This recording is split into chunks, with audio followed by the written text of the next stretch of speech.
Are you ready to turn heads? Luxury isn't just worn, it's experienced.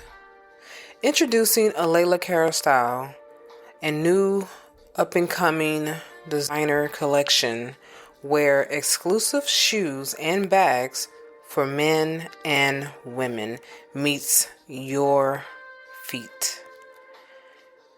How about you take a handbag and wear it in style, where each piece is personally designed by Alayla Carroll herself and handcrafted from the finest material in Italy.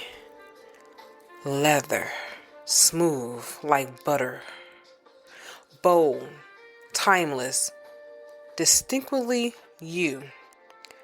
Step into true elegance and make your mark with a Layla Cara style where confidence meets craftsmanship. Visit a Layla Cara style and experience the luxury of art that you wear. Hello, everyone. This is season 11, episode 3. We're going to talk about strong people need rest too. So, in part 1, it's going to be about rest is not a reward, it's a requirement. And it's funny how I'm talking to you guys about this because I'm out here on my vacation. Yes, I'm on vacation. I got 2 weeks of vacation, and I'm over here working, doing the podcast for you guys. I know it's contradictory. I already know this. And why are you telling us to rest? And here you are working, doing your vacation. But I've been thinking about you guys, and I was like, I think they could use another episode. And not only that, I really want to give this information to you guys because I feel like this is something that's going to help you. So when I get done with this podcast, I'm halfway dressed right now. Like I got my makeup on, but I don't have my clothes on to go out the door. But I will be doing what I got to do, and I'm going to hit the door and go out and go meet up with my husband. So not only that this is my vacation, this is also my 4th-year wedding anniversary week. So Wednesday was our 4th anniversary, and right now things are looking so great. Things are good. It's funny because we was at Ross yesterday. It's one of my husband's favorite stores. I remember mentioning that to you guys in a few episodes back. And yes, Burlington is my store. Ross is his store. We was going into the Burlington first, but they was building it. It wasn't even completed. He was like, "Oh, it's not gonna be finished until August." And I was like, "Ah, so let's go to your store." So we ended up going to Ross. For some reason, Ross and Burlington's always like close by. My husband said, "I think they are owned by the same people." I said, "They probably are." But when we was in there, this lady, she was talking, I don't know what she was saying, but she was saying something, and my husband said something to her, and he was like, "Oh, I know what it was. It was my hair." So I have this big old afro, and it's curly, and it has like all these different colors and stuff, from purple to red to a gold, kind of like goldish color, and brown and black. And I have gotten so many compliments on this hairstyle. I can't even count anymore how many compliments I get on it. So she came up to me and she was like, "Hey, I absolutely love your hair." And I was like, "Thank you." And she was a lady probably in her late 60s or something way up in there. And I can understand my hair has this hippie look like to it. And I get a lot of compliments from white people, and I get a lot from black people too, more on the men side, and then I get it from the women too, but mainly from the men. Men really love this fro thing, and I had one guy tell me, he was like, it was an older white guy. He said to me, he said, "Man, when I look at your hair, it remind me of my ex-girlfriend back in the 60s." And I was like, "Oh, wow, that's what it is." So I'm capturing a moment, and y'all are seeing something. So anyway, so my husband was telling her, don't let her get big headed. Don't tell her that she's gonna get big headed. And she was like, that's fine. She's a beautiful woman, so she should get big headed. She has it. And she was a white, like I said, white lady that was in her sixties, late sixties, I think. And she asked me, she said, so sis, he said she's gonna get big headed. How is he like? And I said, oh, he is wonderful. She said, oh my goodness, and she gave you a wonderful compliment, and you tell her that she's big headed. And I said, he's just playing. That's my husband. He just does those things. He likes to joke around, and I love that about him, you know. And she did, so she started talking to us about some things, and you know, I love and I welcome wisdom, you know, I do, because that's how I'm able to get more wisdom to give to you guys. And I know wisdom comes from God and everything, but it's just nice when someone gives us insight and wisdom and everything. And that's what she started doing with us, and it was wonderful. And I loved every moment of it. I just have to say to you guys that I'm out here in California, and my husband is working too.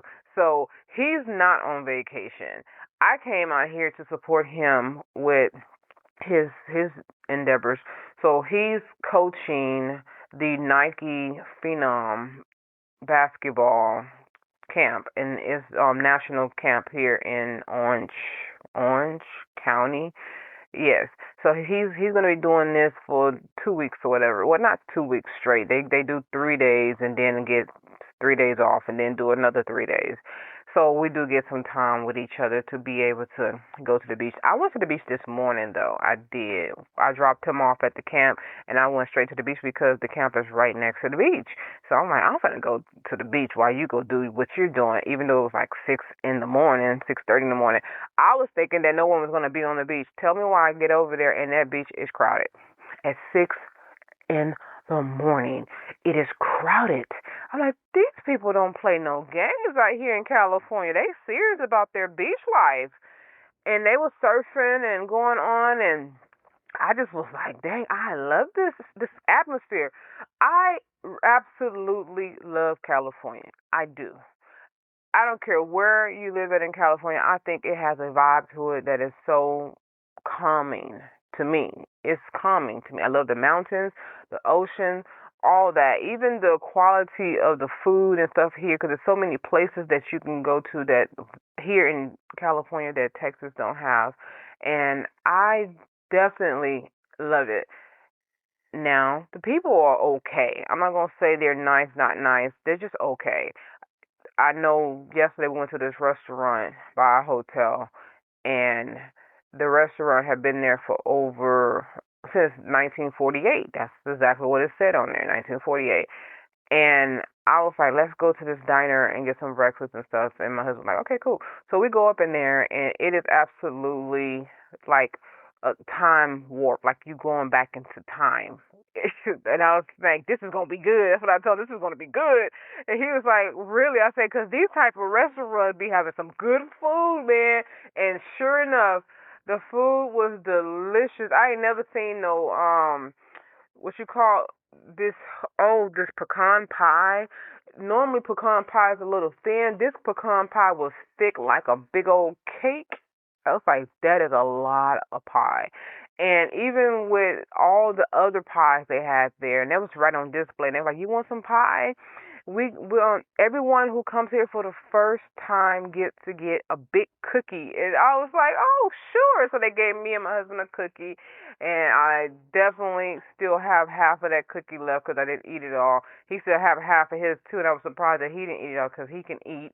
And after we end up getting our meal for the breakfast, I ordered a French toast. That dang on French toast bread was thicker than Texas toast.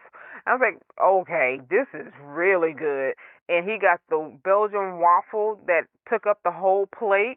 I said, they don't mind feeding you up in here. So it was so good. And I absolutely loved it. Loved it, loved it. And yes, I will be going back because we're here for a good while. So I will definitely be going back.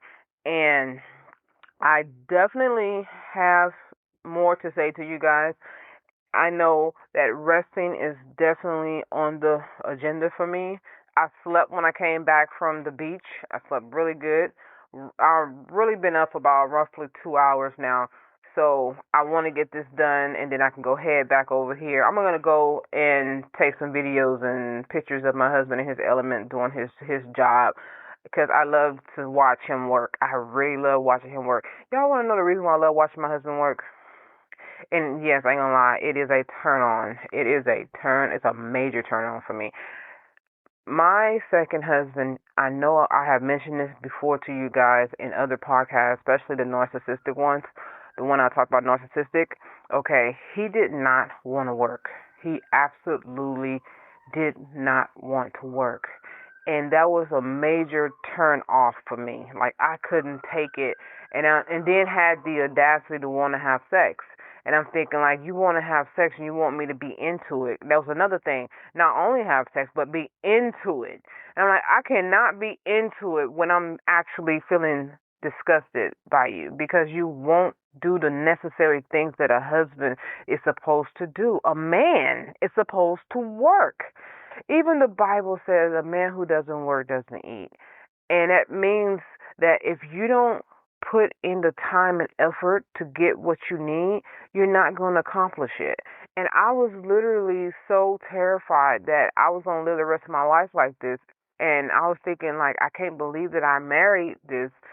And you might say, was he working before you got married? Yes, he was. He was working before we got married. And even when we got married, when he moved from Omaha to Texas, he had already had a job that he had applied for in Texas where we was living at, and got hired on there. And I was like, okay, this is going to work, you know. But when he made it to Texas, he did not care for the job, so he made every excuse in the book to get me to agree with him quitting. And I was like, no, I don't think that's a good thing. I think you should find it. This is how I work. This is my motto. Never quit a job until you have another job. That's how I look at it. So if you don't like the job that you're at right now, find another job while you're still working a job, because you still need money coming in. Don't let yourself go into a gap where you are not bringing in any income, because it's hard to get a job when they want to know what you've been doing during your gap period. What have you been doing with yourself? Now, if you're in school, that makes sense. Okay, well, being in school is like having a job. Or if you are, let's say you just had a child and you want to be a stay-at-home mother, parent, or whatever, that makes sense too, because somebody got to watch the baby, someone got to nurture the baby. So yeah, okay, that's what you've been doing during your gap period. But if you absolutely have no reason that you had a gap period just because you just didn't want to work, that's hard. That's wrong. And I was so upset behind that I was getting turned off with him. So when I see my husband now, oh man, my husband, he be on it. I mean, on it. And I absolutely adore it. And let me tell you why. Another reason why I know he be on it. While we're at the Nike Phenom registration, so he can get all his gear and everything, and his passes, his parking pass, as well as his food vouchers, because they feed you and everything.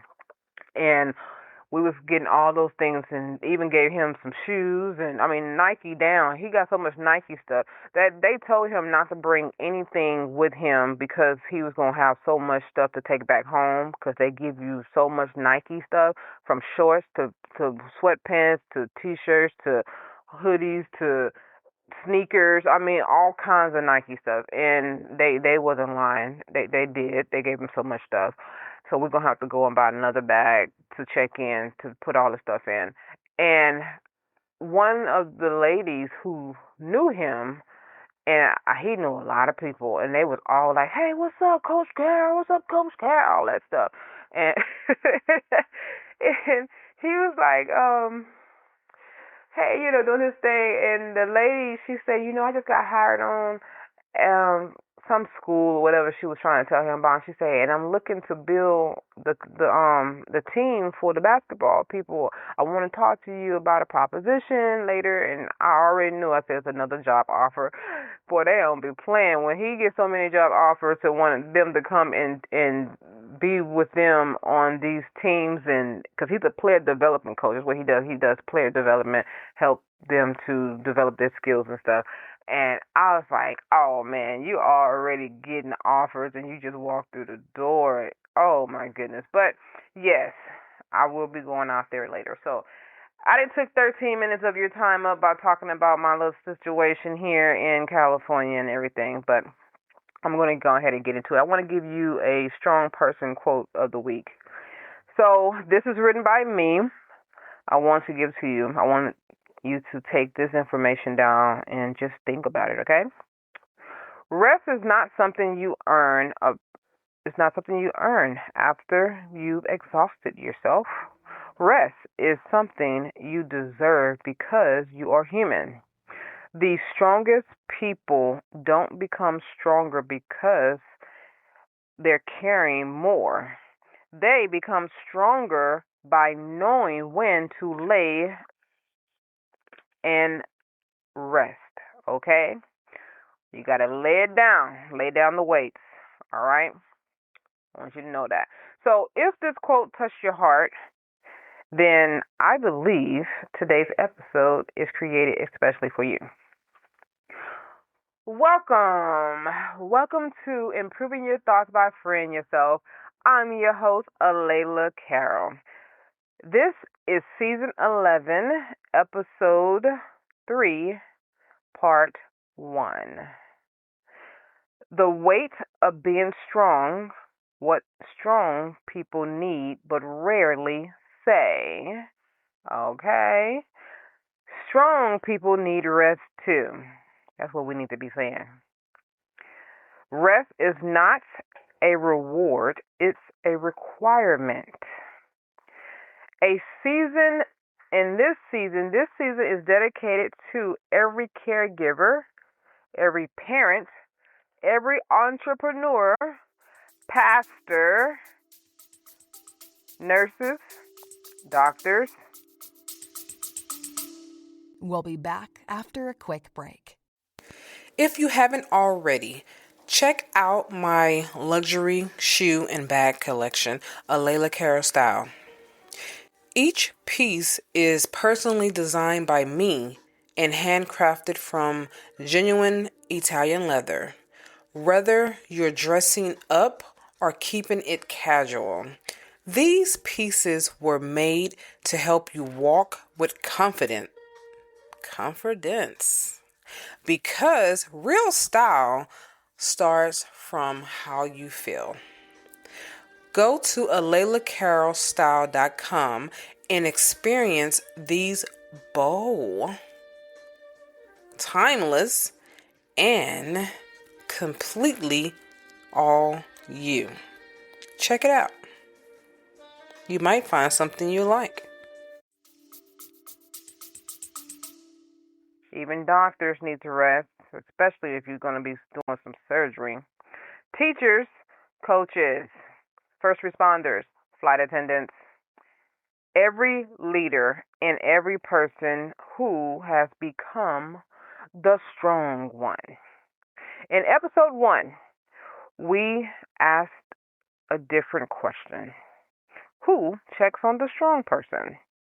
In episode 2, we discovered that you deserve to be known, not just needed. Today, we're talking about something many strong people struggle to give to themselves, which is rest. Yes, we struggle with that. So, we need rest not because we don't want it, okay? We need it because we do so much. But because somewhere along the way, we were told that we need to stay strong.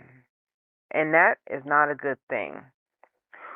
The way we start believing that resting meant falling behind is a hard pill to swallow, you guys. We feel like if we slow down, that means that people are going to see something about us that is not true, or that if we slow down, that we're letting other people down. That's a situation that needs to be dealt with very quickly. We also found out that taking care of ourselves was somehow selfish because someone said it. Oh, you being selfish right now. No, I'm not being selfish. I need to take care of myself. Oh my goodness, I have been saying this in the past 3 weeks. I said it so many times that I started telling myself, why is I'm begging for time to rest? I was thinking that because I was talking to my aunt about this, and then I was talking about it because with my mom and her relocation and everything, and I'm like, she always come up with something for me to do, and I'm tired, and I was like, I need to rest, and I don't need nothing interfering with my rest time, and I was like, I'm absolutely not going to do certain things. It's just going to be this, and that, and when I'm done, I'm done. I'm going to rest. Nobody's going to bother me to go and do extra stuff. And this was around the time of my family reunion. I remember telling my dad I wasn't going to go to the family reunion because I was so tired. And I ended up making it to the family reunion because I literally got some sleep. I finally woke up in a good mood, and I felt really good that day. My energy was up, and then I was ready to go to the family reunion. So that's how I ended up making it to the family reunion because I got sleep. My dad was telling me, I understand if you don't make it, but everyone was expecting to see you. I said, that's a problem. Everyone keeps expecting for me. What's that about? And when I showed up at the parent reunion, one of my cousins, she was like, there she go. You know what she's good at? I was like, dang, it's like that, what I'm good at. Yeah, you take the films, you do the videos and all that. I'm like, oh, man, be a videographer. Yay, you know? Oh, Lord, you know? And I left early. I did not stay. I had it in my mind. I said, I would not stay the whole time. I'm going to give you 3 hours and I'm out of here. And that's exactly what I did. But on my way to leave, when I got in the car, my cousin stopped me and she was like, hey, we finna do the sack race and we need you to take videos of it. I'm like, I mean, like that. And I was thinking, like, okay, I could say no, but then these are babies. And I'm like, this is their pride moment. I'm going to go ahead and do the videos. And you probably say they didn't have anyone else to take pictures. Yeah, they did. They had someone else take pictures. They really did. But I've learned something about picture taking. Because I used to be a model, I realized that angles matter. The way you take a picture in a video, it really does matter. Just taking a picture is not, it don't tell you much. It don't give you much. But if you got that angle, that right lighting, oh, it changes everything. And that's what I was like thinking to myself, like, okay, let me give them this moment, you know? But at the same time, we got to know that we don't need to feel like we're being selfish when we are taking time for ourselves. So if you've ever felt guilty for taking a day off, if you ever apologize for needing a break, if you've ever kept going when your body, your mind, and your spirit was begging for you to stop, this episode is for you. Yes. Let's talk about when did we start feeling guilty for resting? When did we start feeling guilty for resting? When did it happen for you? Think back. Just give yourself some thoughts and just think. When did it happen for you? I don't really know when it happened for me. You know what? As I really think about it, I think, oh, you know what? I did it to myself. Now that I think about it, I really did it to myself. I remember when I was losing, well, I won't say I was losing weight. So back when I was working at Hewlett Packard Computers, and I had a boyfriend at the time, and we was living together. I remember I made a bet with him that I can lose some weight because I started gaining some weight. I wasn't overweight, but I was not as small as I used to be. I used to be like 130 some pounds, and I think I had jumped up to like 150 or something like that. And I was thinking like, okay, I got to lose some weight. But 130 is small, but think about it. I was in my 20s, so that's a good size. And I remember giving him a bet because he told me I couldn't do it. He's like, "You're not gonna be able to do it," and I'm like, "No, you're not gonna tell me what I can't do. I know what I can do, and I know what I'm capable of." Especially with me being an athlete when I was growing up, and keep in mind I'm in my 20s, so I'm not far from that era of my life. And I remember telling him, "Cool, it's a bet," and he was like, "But the thing is, I betted him too." I said, "You need to lose some weight too. Look at that stomach; it's starting to pop out." And he was like, "Okay, cool. So what did we bet?" I betted some go-go boots. Well, the boots that come up to your knees. I wanted some black ones, and I say, "That's what you're gonna get me." And then he was like, "So what about what you gonna get me?" I forgot what he wanted, but because either way it go, I didn't end up buying it for him because he lost the bet, so he had to get me the boots. And I remember even after the bet was over with, I kept going, and it was times when I say, just because the bet is over with, don't mean that we have to stop working out. All it means is that we know that we're capable of getting it done. I know for sure that I'm capable of getting it done, but what about you? I think you do need to continue so you can lose the stomach. Because he was being lazy a lot of the times, and I would still work out on days when he wouldn't work out because we started off working out together. And days when he was like, "I don't feel like working out," I said, "Well, I'm going to go ahead and get mine in before I go to sleep because we're working overnight, the graveyard shift." And he was like, "Forget that. I'm going to go to bed." All right, that's why the stomach was coming because we would eat at night and then go straight to sleep when we get home. And I'm like, this is not going to work. So basically, I continued to get my workout in and I started toning up my body and I was looking fabulous, and feeling good about myself. I remember after we broke up and he moved out, and all the times that I would come home from work, I would still work out. And I wrote out on a piece of paper my workout schedule and I would put it on the wall. And I was like, I work out 3 days a week, and these are the workouts that I'm going to do on this day, this day, this day. And I'm going to do it for 3 months. And after that, I'm going to switch it up and I'm going to do another type of workout for 3 months. And I'm going to switch it up and I'm going to keep doing it. So every 3 months, I'm going to switch my workout up. And I really followed that schedule for about a good 5 years. I was doing it. And I remember one day when I did not do the workout and I felt to myself that I was letting myself down. And it was because I was so tired and I needed to rest. And that day I woke up and I remember saying to myself, I missed my workout. I shouldn't have done that. But I was actually doing it to myself because I got into the habit of if I say I'm going to do something, then I'm going to do it no matter how I feel. And when I didn't do that for that moment, it made me feel like I was letting myself down.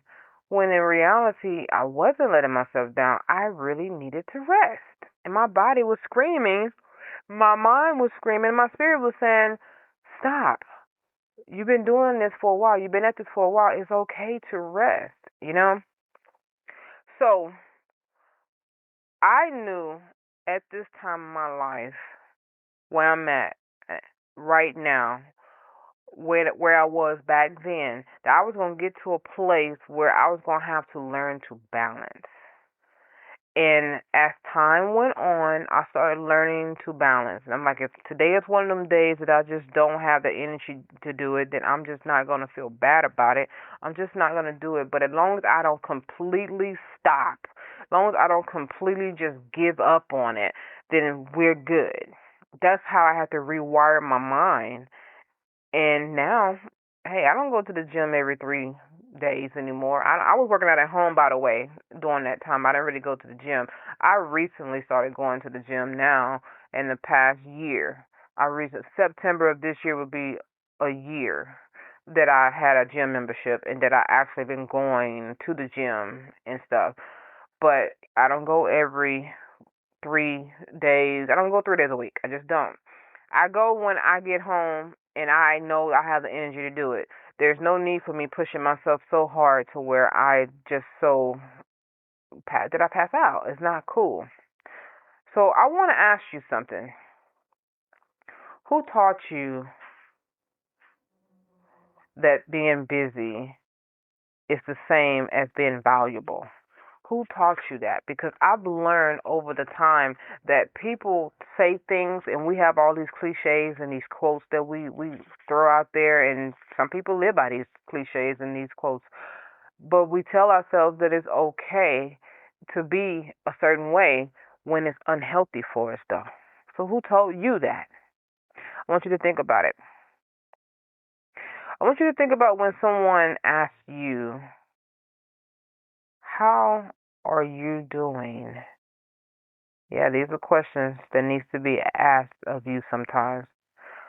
And I want you to also think about how often do we answer those questions as I've been busy. I've been so busy. Oh my goodness. I've said it recently. I said it recently. Someone asked me, how you doing? I said, man, I've been busy. What you been up to? Man, I've been busy. And that's mainly because I don't want to go into details about everything that I want to do, that I've been doing. It's a little too much. But are we really so busy though? Yeah. Somehow being busy has become a badge of honor. We wear exhaustion like it's an accomplishment. We celebrate long hours. I don't celebrate long hours. I'm gonna tell you right now, I hate it when I look at my work schedule at my job and I'm like, oh no, I don't even. Matter of fact, I don't even want to look at the work schedule no more. Whenever I look at my schedule, I have to look and see where I'm going. I got to know how long the flight is and all that. That way, I know what I'm supposed to be doing on that flight.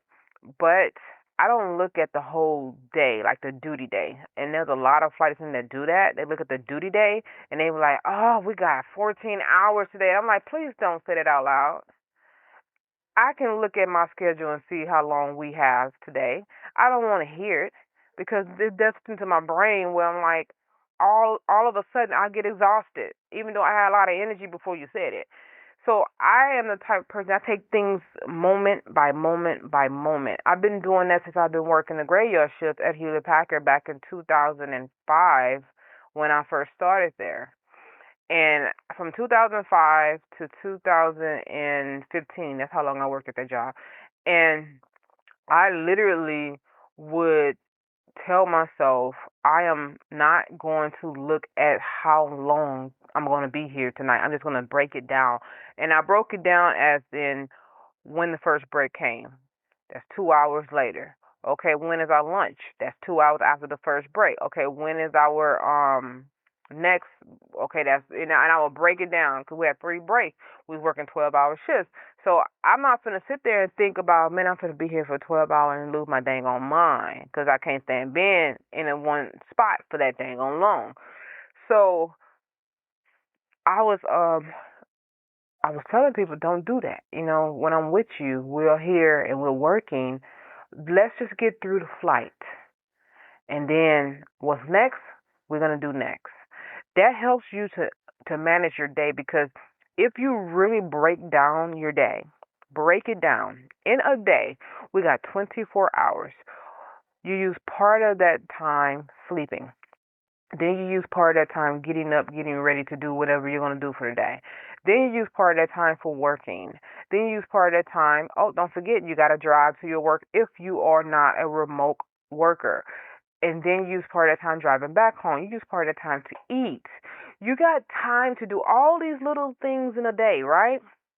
Well, instead of thinking about the whole day as one whole entity, break it down by the next thing that needs to get done or the next thing that's going to be taking place. Because when you do it that way, your brain ain't exhausting itself. It's like the day went by so fast. That's when you get that, man, today went by quick because you wasn't thinking about the whole day. Even though it's the same time, the same hours, the same pace, ain't nothing changed. It's just your mindset changed. And that's what helped you to break down your time. Now, we need to stop thinking that celebrating long hours is an accomplishment because it's not. Basically, we got to start celebrating what have we been able to achieve for the day, and now we need to rest. We admire people who never stops. That's not a good thing. I hear people say, I rest when I'm dead. Well, baby, you're going to be dead before you supposed to. And you're going to be resting for real. We applaud the hustle. I'm a hustler, that kind of stuff. Okay, there's nothing wrong with hustling. But what's wrong with it is when you don't know how to stop and get a break in. But we rarely celebrate the people who knows how to rest well. Somewhere along the way, we confuse being productive as being worthy. And that's a dangerous place to live. Because if your worthy depends on your productivity, you'll never feel like you're doing enough. There will always be more to do. There's always be more emails to read. Trust me, it is, because I got to go through my emails right now and delete a bunch of things because my inbox is full. It's full. It's full. I'm tired of it. I don't even read those emails. I hate reading emails when I have to read them at work. They give us so much, and they always send in something that you get the email. Some of these emails they give us that we have to click a link just to show that we opened it. And I'm like, oh, here's another one. I just finished that. Here's another one. I just did that one. Here's another one. There'll always be more tests to take. I just took a test this morning that they kept emailing me about. I'm on vacation, but you emailing me about a test, a training thing. It's like it has a deadline. By the time I go back to work, I would have passed my deadline. So now I got to listen to y'all talk about why didn't you not meet your deadline? I'm like, hey, I was on vacation. A vacation is a vacation, right? Then why do I have to do work while I'm on vacation? So I'm going to tell you, to their defense, they gave it to me before I went on vacation. It was my fault that I didn't do it before I went on vacation. So they actually would have been in the right. I would have been the one in the wrong because I could have got that done before I went on my vacation. I was just so excited to go on vacation that I didn't even care. But I did it though. I finished it this morning, so I'm way past the deadline. I got 2 weeks, and I don't want to be dealing with that in my mind on my vacation. So that's why I went on and did the training session that they gave us for the flight attendant thing. But they give us those things. So it'll always be one more. It's always one more meeting, one more client, one more laundry load to do, one more person who needs something from us, one more reason to postpone your own well-being. It's always something. And we need to understand that rest is a biblical thing. We've gotten away from that. We have gotten away from what we really are supposed to be doing. Let's talk about what God did. See, God did not need to rest, but He modeled what our lives are supposed to be like. In the very beginning, after creating the heavens and the earth, God rested. Not because He was tired, because He don't get tired. God doesn't grow weary and nothing like that, No, He rested because He was establishing a rhythm for us, a rhythm of work, a rhythm of restoration. If the creator of the universe, yes, of the universe, for some of y'all who like to give praises to the universe, the creator who made that universe that you're praising needs to be praised, not the universe. Universe don't do anything. It just does exactly what God created it to do. I don't know why I went there, but it does bother me when people say, the universe told me. No, the universe didn't tell you nothing. That's your mind telling you that. Anyways, if the creator of the universe model rest, why do we think we're too important to do the same? Jesus, Yeshua, modeled rest as well. Yeah, He did.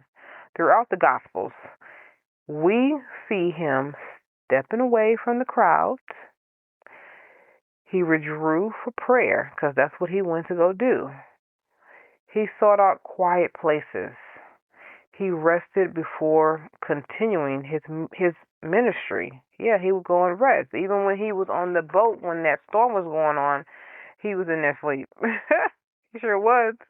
Those his disciples came in talking about, do you not know what's going on? And all he did was get up and went out there on the deck and said, "Peace, be still," and it calmed everything down. I mean, come on, Even when people waited for him, even with miracles still being performed, Jesus understood something more that was way more important, and it was to rest. He understood what we have forgotten to do. So you cannot continue pouring out if you never allow yourself to be filled back up. Because burnout is not a badge of honor. It's not. We can't stop and we can't keep going at the same time. You only can do one or the other. Pick one. So can we please stop glorifying burnouts? Burnout doesn't prove you're strong. It proves you've been carrying too much for too long without replenishing yourself. That's exactly what it proves. So when someone say, "I am burnt out, I'm burnt out, I'm burnt out," that's because you have not been replenishing yourself. I was watching an episode of Scrubs. I have never watched that show, but when I was on the plane coming from Houston to Vegas and then from Vegas to LA, I was watching Scrubs on the plane, and I started with the last season, and I can't think of the guy's name, but the black doctor or whatever. His friend came back from, I don't know what he was doing. I think he was writing or something because he hadn't been practicing medicine or whatever. But he came back to the hospital because he had a patient, and he noticed that he was not the same. The white guy noticed that the black friend was not the same. And he was doing the old thing that he used to do, or we used to make his friend happy and excited, but it wasn't working. And he said, "Dude, what is wrong with you? You're not the same. You changed." He said, "What's going on with you?" And he told him, the black guy, he turned around, he said, "I'm burnt out. I am burnt out. I'm tired of this. I don't know if I can keep doing this job. I don't know if this is something that I want to keep doing." I thought about this. That's why I'm doing the podcast today, because I've already thought about this. And I said, people do get burnt out, because I work with quite a few flight attendants who are burnt out. I work with quite a few pilots who are burnt out. It's dangerous for a pilot to be burnt out because of the fact that they're flying the plane and they got everyone's lives in their hands.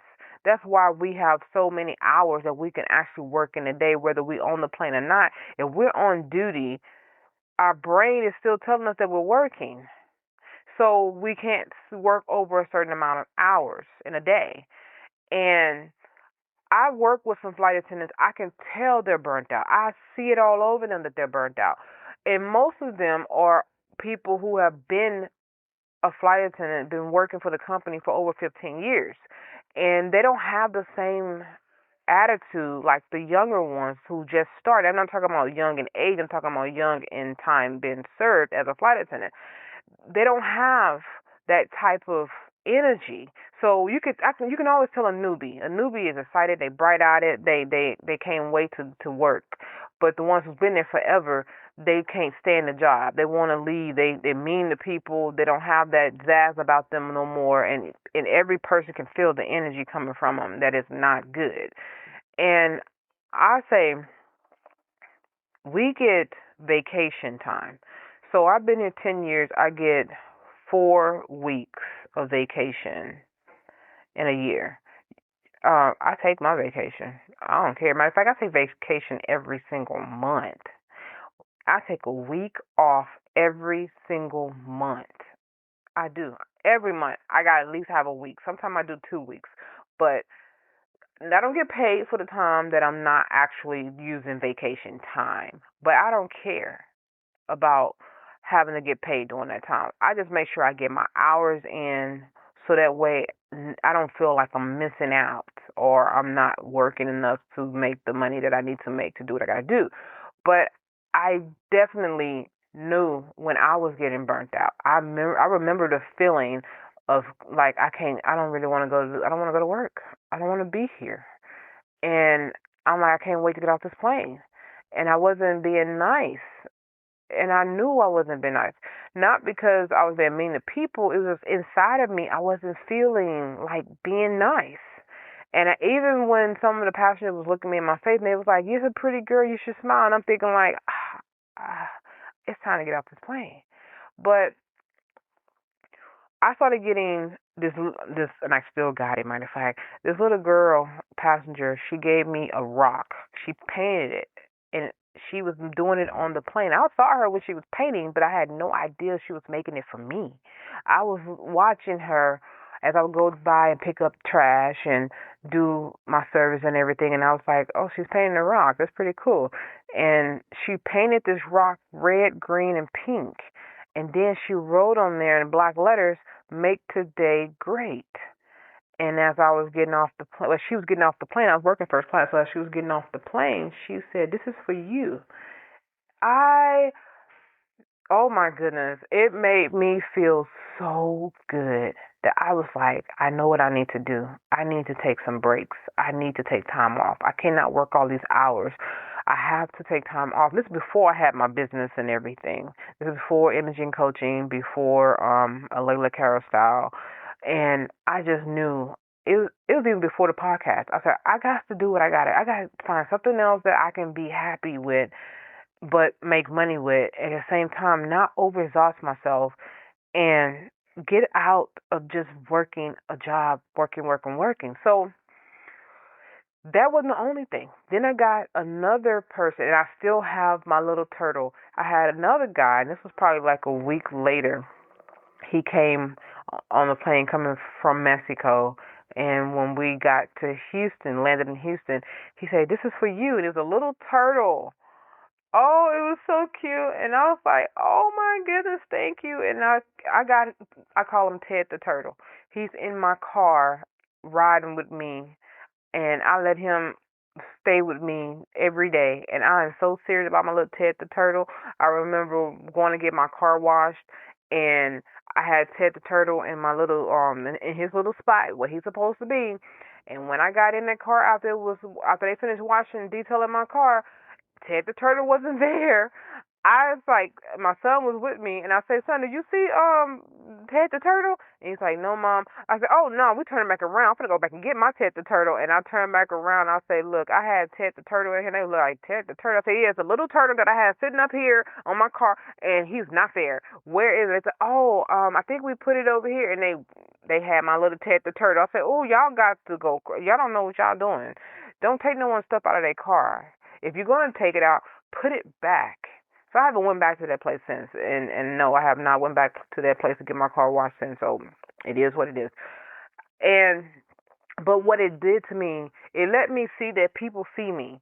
It also let me see that people do care and people have a heart, and what I do is a big deal. It's not like it's just, "Oh, I'm just letting y'all y'all going to one flight to another, one city to another, one state to another, one country to another." No, I'm literally there for you guys, to help you guys. If anything go wrong, I'm your first responder.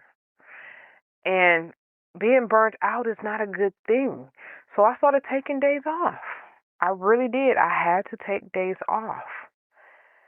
So once again, can we stop glorifying burnout? Burnout doesn't prove you're strong. It proves you have been carrying too much for too long without replenishing yourself. Burnout affects the body. It affects your emotions. It affects your relationships. It affects your decision making. It affects your faith, because then you start doubting. And sometimes what we call losing patience is actually exhaustion. Like, I'm losing my patience. You're exhausted. You need to go get some sleep. You need to get some rest. You need to chill. You need to find something else to do to relax your mind. And sometimes what we call lack of motivation is actually burnout. Sometimes what we call being overwhelmed is the result of ignoring the warning signs for so long. Your body whispers before it screams. It starts off with a little small whisper, then it starts growing into a loud scream. That's what's going on with you. The question is, are you listening?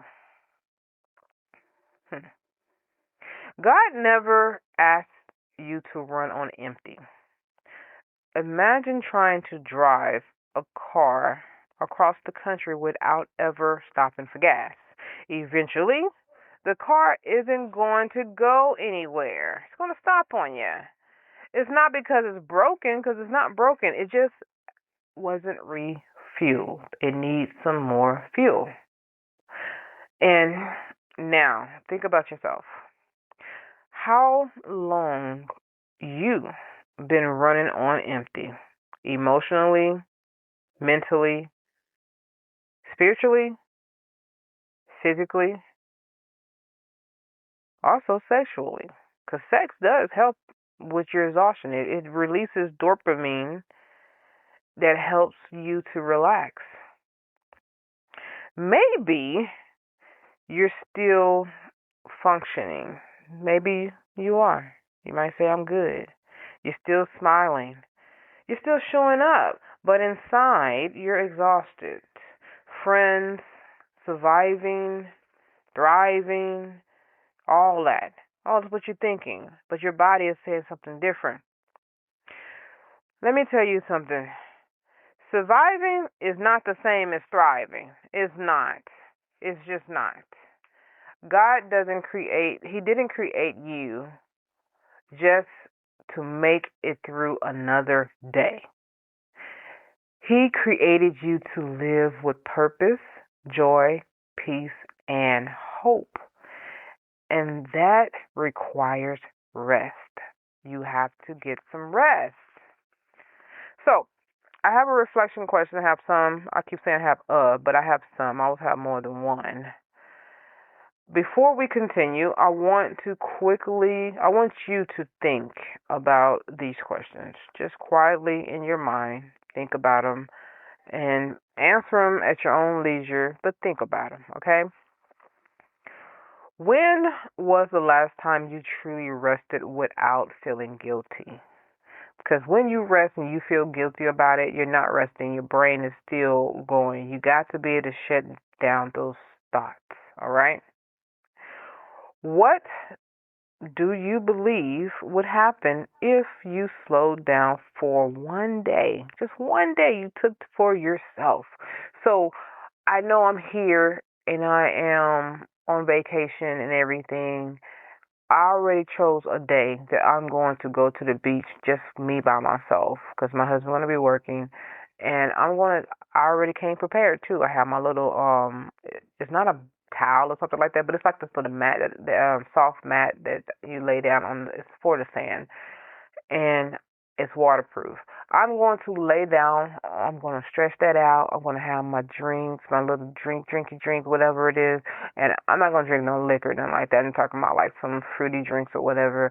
And I'm going to have some food, and I'm going to take some pictures and videos of myself. And I'm just going to have a nice time on the beach with just myself. That is going to be my moment that I'm going to give to myself. I'm going to do that on Sunday because Sunday is the last day of the camp for this week, and I know my husband's going to want to go to the beach on the other days and stuff, and we're going to go out there and relax on it, but I'm giving him the time too, so that's why I want to do my time for myself. I suggest you guys to find that one moment just for yourself, nobody else involved, just you, and enjoy yourself, relax, and just feel great about your time being with you. No matter what it is you choose to do, find something just for you. You might want to go to the movies and see a movie by yourself. You might want to go and sit down at a table and eat dinner by yourself, eat lunch by yourself. Or you might want to just read a book, find a good book that you've been wanting to read, and close yourself in a room and turn off your phone and just enjoy that. Whatever it is that's going to float your boat, make it work for you, okay? Also, have you ever taking care of anyone else while neglecting yourself? That's a yes. I can answer that for you right now. That's a yes. Strong people always take care of everyone else, and we always neglecting ourselves when we're taking care of someone. It just happens that way. Okay, so what has your body been telling you that you've been ignoring? Now, I don't know what that is, but you do. What has your body been telling you? So, my body was telling me about my knees. My knees was hurting. I don't know what was going on with my knee. One day I was driving. This was like about a week and a half ago. I was driving, and I was on my way to San Antonio, and oh my God, the side of my knee on my right, no, my left knee. My left knee is on my left side. It's like a knot bulged out of it.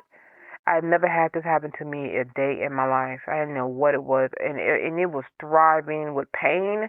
And as I touched it, it was so tender and it was hurting. So I got up out of the I stopped somewhere and I got up out of the car and I couldn't even stand up on it. I couldn't stand. And I was thinking, is that because I'm sitting too much? But I don't sit a lot. I walk around a lot. Is it because I'm working out too much? Like, I don't know what this is. So I'm over here thinking, like, what is this about? So I was like, well, maybe I need to put some ice on it. Maybe I need to put a wrap on it, put something on it. I don't know. But it lasted for 2 days. It went away, but I don't know what that's about. One thing I know for sure, your body do talk to you in some kind of way. I haven't done anything hard or anything. I don't know what that was about, and I still think about it because your body tells you things that you really got to pay attention to. So rest, relax. And I did. What I did when I got home, I elevated my feet and I laid in the bed, and that's when it went away. So I needed to rest. And perhaps the most important question that I want to ask you is, do you believe you have earned, do you believe that you have to earn the right rest, the right time to rest, the right to rest? Do you believe you have to earn that? Because you shouldn't have to earn the right to get some rest. No one should have to earn that. That is what you do. When you have been going and going and going, you must chill and relax. So I want you to sit with those questions. They may reveal more than you expect. That's why I want you to sit with them. Don't just answer it and then be gone with it. Sit with it. Relax and think about it, and then let your mind just take over to where it starts thinking about all the time that you just been going without resting. And what would rest look like to you? How would it feel to you? What you think that you can enjoy the most about resting? Like, I can't now wait to Sunday because I know that's going to be beautiful. I went to the beach today, like I told you. I didn't really stay long. It was crowded. I was surprised for it to be that early, that crowded. So what I got in my mind was, I'm going to find a spot where I can just put my thing down and just, I don't want to be in people's way. Like, I don't want everybody in my way. I want to be somewhere not by myself, but I want to be in a spot where I'm not in the heart of it, but I'm also present as well, so I can be seen and I can see people. But yes. So, closing, I want to close this out, but I want to talk about part 2, what we're going to be doing in the upcoming episodes and parts of the episode of part 3. So, when we come back, we're going to talk about why so many strong people feel guilty for resting. That's why I wanted you, that last question was so important, because we're going to talk about it. That's why I want you to answer that question to yourself. Do you believe you have to earn the right to rest? Because I want to talk about that. Why so many strong people feel guilty about resting. Where that guilt come from. We're going to talk about that too. And how to break free from that belief that your value depends on how much you accomplish. That's not true. So we're going to talk about that as well, okay? That's part 2. We're going to also explore how to recognize the early signs of burnout before they become emotional, physical, and spiritual breakdowns before you start breaking down. So stay with me. I don't want you to leave so soon in the season. Stay connected to season 11. I believe God has something He wants to restore in you. And I think season 11 is the season for your breakthrough. So stick around, all right? Thank you. I'm signing out, Alayla. Are you feeling overwhelmed and exhausted by stress? Introducing Stress Management with Imaging Coaching, your ticket to a calmer, more balanced life. In this journey you will be taking with us here at Imaging Coaching, we'll equip you with powerful techniques and tools you can use to conquer stress, regain control, and transform your life. From deep breathing exercises to mindfulness practices, you'll discover the tools to relax your mind and body. Come join us on this transformative path and unlock a world of inner peace and resilience. Don't let stress hold you back any longer. Take charge of your well-being today with Imaging Coaching, your stress management team. Discover clarity. Defeat stress through Imaging Coaching at imagingcoaching.com, at imagingcoaching.com, at imagingcoaching.com, at imagingcoaching.com.